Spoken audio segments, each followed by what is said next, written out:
There is a monument, carved not from marble, but into the living rock of a Persian cliffside. It depicts a Roman emperor, on his knees, his hands held in supplication before a triumphant king on horseback. The image is one of absolute submission, a deliberate and permanent scar carved into the historical memory of two empires. But this carving, humiliating as it is, tells only the beginning of a story.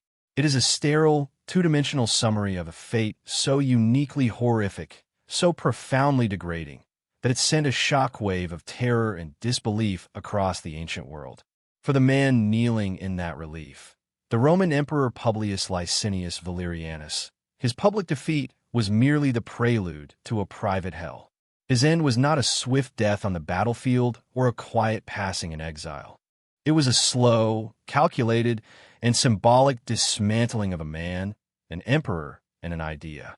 We are told his body was flayed, his skin dyed crimson and stuffed with straw, transformed into a grotesque trophy to be displayed for generations as a testament to Persian might and Roman impotence. How does this happen? How does the master of the known world, a figure who commands the worship of a god, become a taxidermied horror in a foreign temple? This is the story of that fall, a descent into an abyss of suffering that reveals the terrifying fragility of power and the boundless capacity for human cruelty. It is the story of the emperor who became a footstool, a mockery, and finally, a gruesome work of art. To comprehend the staggering depth of Valerian's fall, one must first understand the precarious summit from which he tumbled. The Roman Empire in the middle of the 3rd century was not the gleaming, monolithic power of Augustus or Trajan. It was a wounded beast tearing at its own flesh. This era, known to history as the crisis of the 3rd century, was a 50-year maelstrom of civil war, economic collapse, rampant plague, and relentless foreign invasion. The very concept of stable imperial rule had dissolved. Emperors were no longer august figures ascending through established tradition. They were gruff, desperate soldiers, proclaimed by their legions on some distant frontier, ruling for a few bloody months before being murdered by their own troops in favor of the next ambitious general. The average reign was a blink of an eye. The barracks emperors, as they came to be known, rose and fell with the brutal rhythm of a swinging sword, their authority extending only as far as their legion's loyalty, a loyalty that was always for sale. The empire's currency had been debased to near worthlessness, its silver content plummeting, triggering runaway inflation that shattered commerce and impoverished its citizens. From the west, Germanic tribes like the Goths and Alemanni poured across the Rhine and Danube, sacking cities deep within Gaul and the Balkans. And in the east, a far more formidable and existential threat had emerged. The old Parthian Empire, a long-time but often manageable rival to Rome, had been swept away by a new, aggressive dynasty, the Sassanids, led by their visionary and ruthless king, Shapur I, and then his even more capable son, Shapur I. The Sassanid Persian Empire was a centralized, zealous, and expansionist power. It was fueled by a revitalized Zoroastrian faith and a potent nationalistic ideology that sought to restore the ancient glory of the Achaemenid Empire of Cyrus and Darius the Great. For the Sassanids, this meant reclaiming all the territories once held by their ancestors, a claim that put them on a direct collision course with Rome, for it included all of Asia Minor, Syria, and Egypt. Shapur I was no mere barbarian chieftain. He was a brilliant strategist, a master of propaganda, and a king who understood that war was waged not just with soldiers, but with symbols. He saw the Roman Empire for what it was, a bloated, distracted giant, rotting from within, and he intended to carve his name into its hide. In 253 CE, Shapur launched a devastating invasion, sacking and plundering dozens of Roman cities, including the great metropolis of Antioch, the 3rd largest city in the empire. It was an unprecedented humiliation, a clear signal that the eastern frontier was on the verge of total collapse. It was into this world of chaos and existential threat that Publius Licinius Valerianus, or Valerian, ascended to the throne in 253 CE. Unlike the brutish, short-lived soldier emperors who preceded him, Valerian was a man of the old school. He was a seasoned senator from a distinguished family, a man who had held the most prestigious offices of the state, including the censorship, an ancient and revered position. In a time of violent usurpers, he represented a return to tradition, respectability, and senatorial legitimacy. When the Emperor Traianus Gallus and his son were murdered by their own troops, and the usurper Aemilianus met the same fate just 3 months later, the soldiers turned to Valerian, then commanding legions on the Rhine. At around 60 years of age, he was an elder statesman, a figure who promised stability in an age of turmoil. His first act as emperor was a pragmatic and necessary one. He recognized that the empire was too vast and beset by too many crises for one man to manage. He elevated his son, Gallienus, to the rank of co-emperor, entrusting him with the beleaguered western half of the empire, while he himself took on the monumental task of confronting Shapur and securing the east. For the first few years of his reign, Valerian worked tirelessly, moving from province to province, attempting to restore order. He was an administrator, not a frontline general in the mold of his son, but he understood the duties of his office. He faced down Gothic invasions in Asia Minor and sought to quell the endless political fires that erupted across his domain. He was also a staunch traditionalist in matters of religion. Seeing the plagues and disasters as a sign of divine anger, Valerian initiated the second great empire-wide persecution of the Christians, whom he and many other traditional Romans viewed as a dangerously atheistic and subversive cult whose refusal to honor the state gods was undermining the Pax Deorum, the peace of the gods, upon which the empire's fortune rested. Church property was confiscated, clergy were arrested and executed, and Christians of high rank were stripped of their status and sentenced to forced labor or death. This act, while born of a desperate desire to restore divine favor, would have unforeseen consequences, ensuring that Christian historians like Lactantius would later record his fate not merely as a tragedy, but as a righteous and deserved punishment from their God. Valerian was a man trying to mend a shattered vessel, using the only tools he knew: Roman tradition, Roman administration, and Roman piety. But he was about to face a man who intended to break that vessel forever. The situation on the eastern frontier had grown dire beyond imagining. Shapur I, emboldened by his earlier successes, continued his relentless pressure. The Roman client kingdom of Armenia had fallen, and Persian armies raided deep into Syria and Cappadocia. By 259 CE, the critical Roman fortress city of Dueropos had fallen after a brutal siege that saw the first documented use of chemical warfare, as the Sassanids pumped choking bitumen and sulfur crystals into Roman siege tunnels. Valerian knew that a decisive confrontation was unavoidable. The prestige and security of the Roman East depended on it. In 260 CE, he gathered a massive army, numbering perhaps 70,000 men, drawn from legions across the empire, and marched to relieve the city of Edessa, which was under siege by Shapur's main force. This was to be the campaign that would restore Roman honor, push the Sassanids back across the Euphrates, and secure the emperor's legacy as the savior of the East. Instead, it would become the site of the single greatest catastrophe in Roman military history. The campaign was doomed from the start. As Valerian's grand army assembled and maneuvered near Edessa, it was stalked by an invisible and far more lethal enemy than the Persians.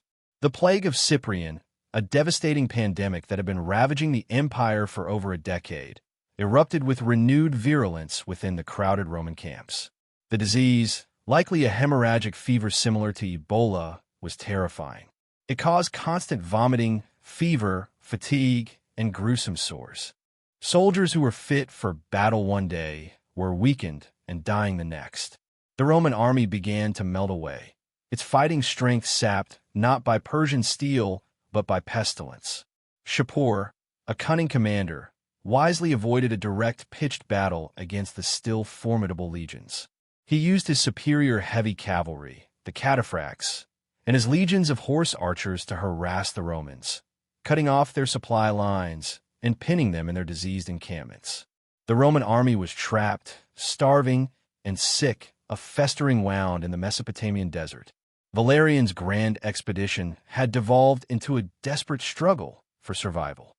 With his army disintegrating around him and his strategic position untenable, Valerian made a fateful decision. He sought to negotiate. He hoped that Roman wealth could succeed where Roman arms had failed. He sent envoys to Shapur, offering a vast indemnity in gold in exchange for a Roman withdrawal. Shapur, sensing the kill, refused. He demanded to negotiate with the emperor in person. This was an extraordinary and unprecedented demand. Protocol dictated that monarchs of their stature communicate through intermediaries. A face-to-face meeting on the battlefield was a profound breach of imperial dignity, placing the Roman Augustus on the same level as a barbarian king. But Valerian was desperate. His Praetorian prefect, Successionus, had likely died in the fighting or from the plague, leaving the emperor bereft of his chief military advisor.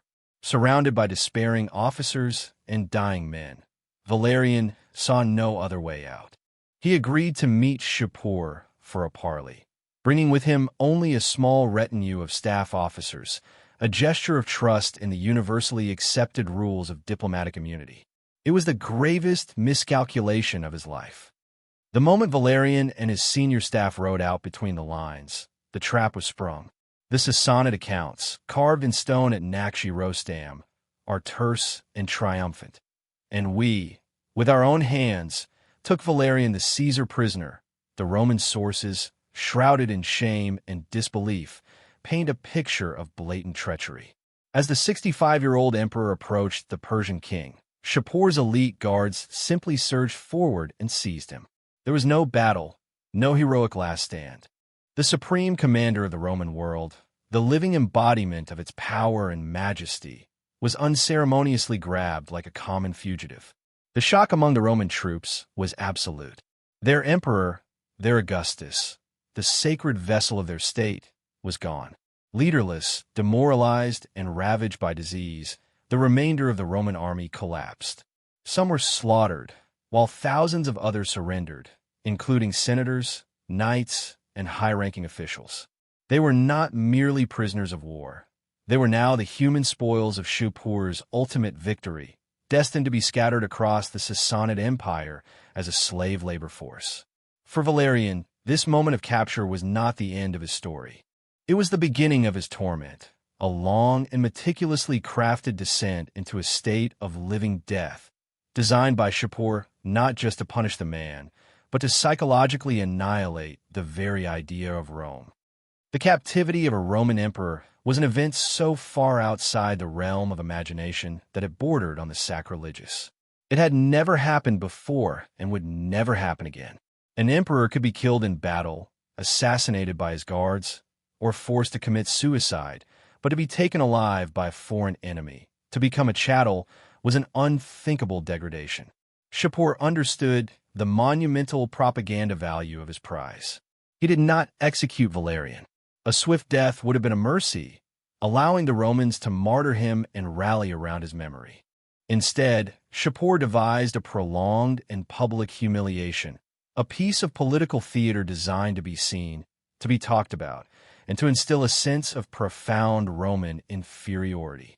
The Emperor of Rome was paraded through the Persian provinces, not in chains of iron, which might grant him a degree of tragic dignity, but in the full, now pathetic, regalia of his imperial office. He was forced to wear the purple toga, the symbol of his supreme authority, as a costume of shame. His captors were not just holding a man, they were holding the office of emperor itself hostage. The Christian writer Lactantius, in his work on the deaths of the persecutors, provides the most vivid and enduring account of Valerian's torment. While Lactantius was a hostile source, eager to portray the pagan persecutors' fate as divine retribution, his narrative became the accepted truth for centuries, and its details, whether literally true or not, perfectly capture the symbolic nature of the humiliation.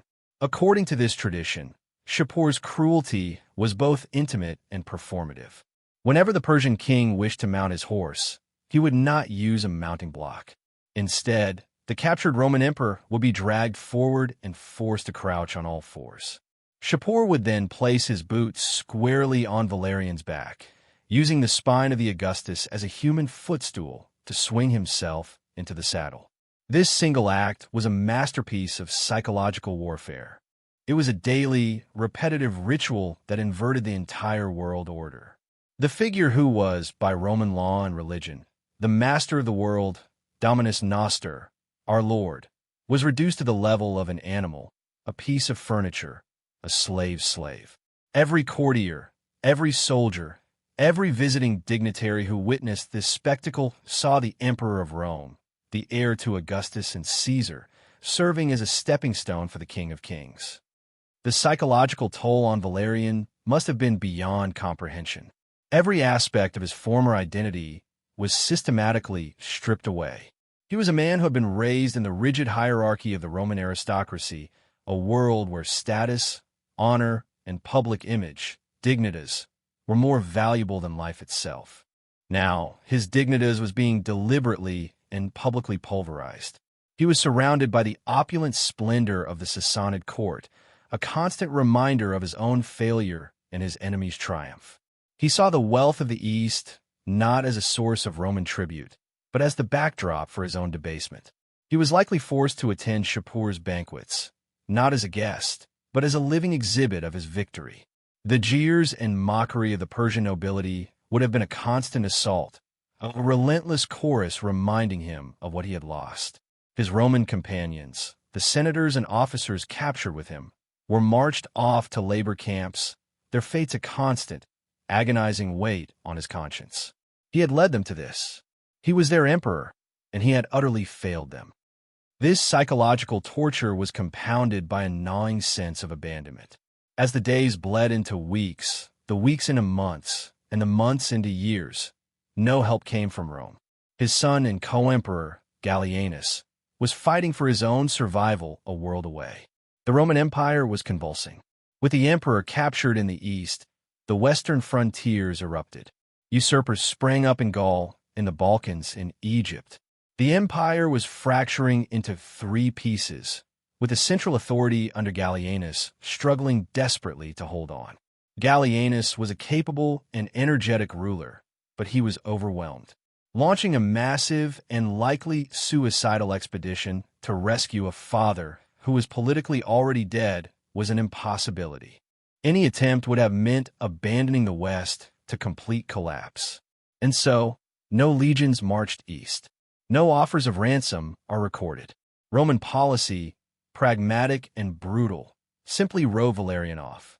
A captured emperor was a liability, a symbol of shame best forgotten. For Valerian, languishing in Persia, this silence from his own son, from his own empire, must have been the cruelest blow of all. He was not just a prisoner of Shapur. He was an exile from Roman memory itself, a ghost haunting a world that had already moved on. Shapur's use of his Roman captives went beyond mere humiliation. He put their skills to work in service of his own glory. Thousands of captured Roman soldiers, particularly their famed engineers and architects, were settled in a new city Shapur founded, Shapur. They were tasked with building bridges, dams, and palaces, their technical expertise exploited to enrich the very empire that had conquered them. The most famous of these structures is the Bandi Caesar, or Caesar's Dam, at Shapur, a combined dam and bridge whose construction is traditionally attributed to the captive Roman soldiers. It is a grimly ironic legacy. The engineering prowess that had built Rome's aqueducts and roads was now being used to build the infrastructure of its greatest rival. While the sources are not explicit, it is entirely conceivable that Shapur forced Valerian himself to oversee or at least witness these projects. The emperor, who had once commissioned great works in his own name, may have been compelled to watch his own soldiers toiling as slaves, their creations bearing the name of his nemesis. It was another turn of the screw, another way of demonstrating that every aspect of Roman superiority, even its technical skill, was now the property of Persia. The years of Valerian's captivity are a historical black hole, illuminated only by these terrifying flashes of degradation. The precise timeline is lost. He was captured in 260 CE, but the exact year of his death is unknown. It could have been as early as 261 or as late as 264. For Valerian, time itself had likely lost all meaning, becoming an undifferentiated continuum of misery. His physical health surely deteriorated under the strain of his ordeal. The old man who had been seized at Edessa would have grown frail, his body aching from the daily humiliation of the footstool ritual, his spirit eroded by hopelessness. He was a living mummy, a shell of a man kept alive for one reason only, his symbolic value. He was Shapur's most prized possession. But all possessions eventually lose their novelty, and all living things must die. At some point, whether from illness, old age, or a final act of calculated violence, Valerian's long torment reached its climax. And the accounts of his death are even more horrific than those of his life in captivity. The most sensational and widely circulated story of Valerian's end describes an execution of appalling, symbolic cruelty. The narrative, again popularized by Lactantius and later Byzantine historians, claims that Shapur, perhaps tired of his living trophy or seeing an opportunity for a final, spectacular display of power, decided to execute the Roman emperor. The method chosen was not a simple beheading or poisoning. It was designed to be a final, agonizing mockery of the Roman thirst for wealth. The story goes that Shapur ordered his executioners to seize the frail, aged Valerian. They pinned him to the ground, pried open his jaw, and poured molten gold down his throat. It is a death of almost unimaginable agony. The liquid metal would have seared and destroyed his esophagus, boiled his internal organs, and suffocated him in a wave of incandescent heat. The symbolism was as brutal as the act itself. The emperor of a state that constantly demanded gold in tribute was being forced to consume it, to choke on the very substance of his empire's greed. It was a final, damning judgment, turning Roman avarice into the instrument of its own emperor's destruction. Whether this story is literally true is a matter of intense historical debate. It bears a striking resemblance to the legendary death of the Roman general Marcus Licinius Crassus, who was also defeated and killed by an Eastern empire, the Parthians, centuries earlier. It is possible that Roman or Christian writers simply grafted this legend onto Valerian's story to create a more dramatic and morally resonant tale. Some modern historians suggest he may have simply died of disease or old age, his body succumbing to the years of abuse. Another, perhaps more plausible, theory suggests that he took his own life, choosing a final act of Roman defiance over continued degradation. But in a sense, the literal truth is secondary to the power of the narrative. The story of the molten gold became the accepted reality because it so perfectly encapsulated the meaning of Valerian's fall. It was the ultimate expression of Shapur's contempt and the ultimate symbol of Rome's abject failure. It was the climax the story demanded, a gruesome exclamation point at the end of a sentence of pure suffering. Death, however, was not the end of Valerian's humiliation. In fact, it was the beginning of his most enduring and grotesque role in Shapur's theater of power. A corpse could not be used as a footstool, but could be transformed into an even more permanent and chilling monument. According to the historical accounts, Shapur refused to allow the emperor's body to be buried or cremated. Instead, he ordered it to be flayed. The skin of the Roman Augustus was carefully peeled from his flesh, a macabre process requiring expert hands to keep it intact. The skinless corpse was presumably disposed of, its fate unrecorded. The hide, however, was treated as a precious resource. It was tanned using special techniques to preserve it, and then dyed a brilliant vermilion red, a color that mimicked the imperial purple of the emperor's toga. The preserved and colored skin of Publius Licinius Valerianus was then meticulously stuffed with straw or chaff, sewn up, and sculpted back into the rough shape of a human form. This ghastly effigy, this human taxidermy, was Shapur's final masterpiece. It was a life-size mannequin of a Roman emperor, crafted from his own skin. This grotesque trophy was then installed in the most prominent Zoroastrian temple in the Sassanid capital, a place of high religious and political significance. There it remained, hung from the rafters or propped in a corner, a perpetual reminder of the great victory. It served as a permanent warning to all of Rome's enemies and subjects. Whenever Roman envoys or ambassadors came to the Sassanid court to negotiate a treaty or deliver a message, Shapur or his successors would first take them to the temple. There, in the dim, incense-filled light, they would be directed to look up and behold the stuffed skin of their former emperor. It was the ultimate diplomatic power play, a gesture of contempt so profound it defied response. It told the Romans, more effectively than any treaty or threat could, "This is what we do to your gods on earth. This is what we think of your power. This is what you are to us." The effigy remained there for centuries, a silent, leathery witness to the enduring memory of Rome's deepest shame. The immediate aftermath of Valerian's capture and death was chaos. His son, Gallienus, now sole emperor, was unable to avenge his father. He was fighting a desperate multi-front war to simply hold the core of the empire together. The loss of the East seemed absolute. Yet, in a strange twist of fate, Rome's savior in the East came not from Rome, but from within the East itself. Odenathus, the ruler of the desert city of Palmyra, a Roman vassal state, saw an opportunity. Declaring his loyalty to Gallienus, he gathered his own formidable army of Palmyrene archers and cavalry and launched a brilliant counterattack against Shapur's forces as they returned from their campaigns, laden with loot.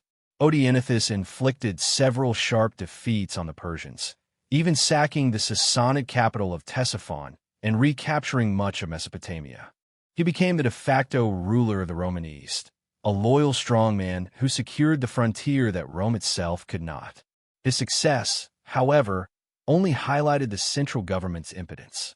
It was a tacit admission that the empire could no longer defend its own borders.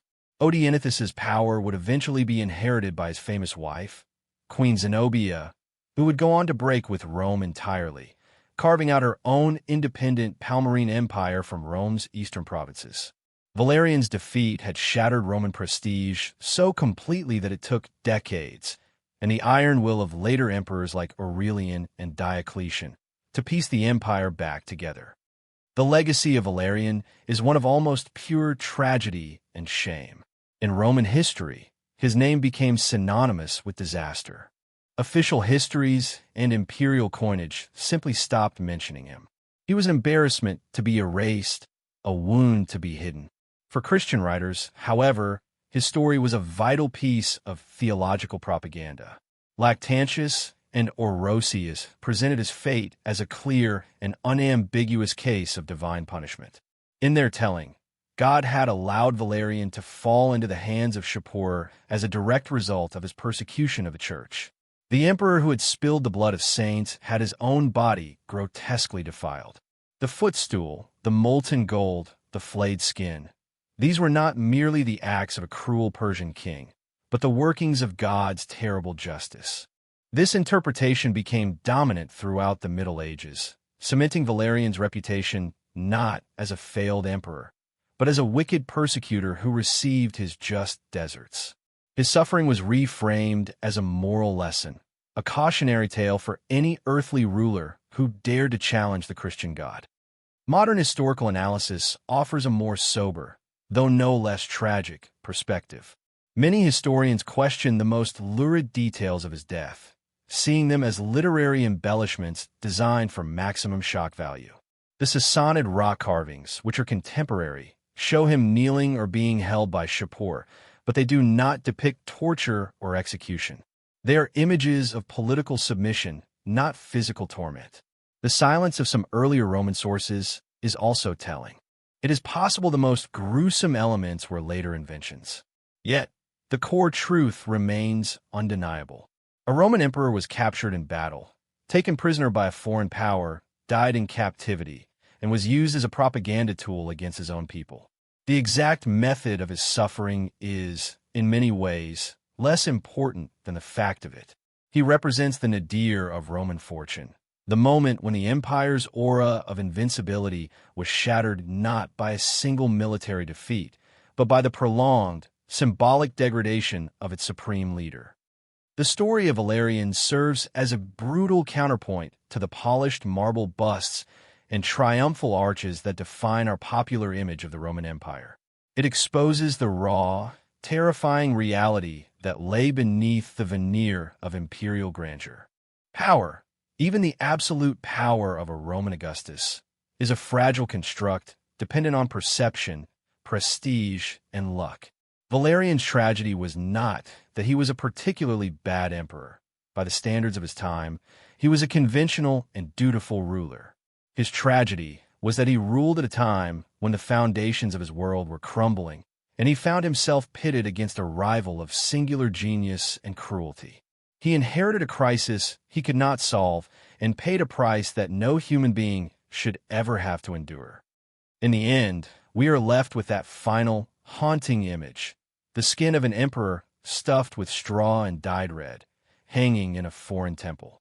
It is a symbol of total defeat, the reduction of a man from a god on earth to an object of contempt.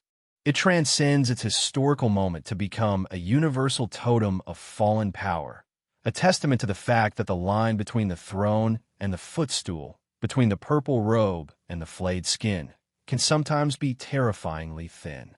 Valerian's ghost reminds us that history is not just a story of glory and progress, but also a chronicle of suffering, and that behind the grand narratives of empires and kings lie stories of individual human beings subjected to the absolute extremes of fate.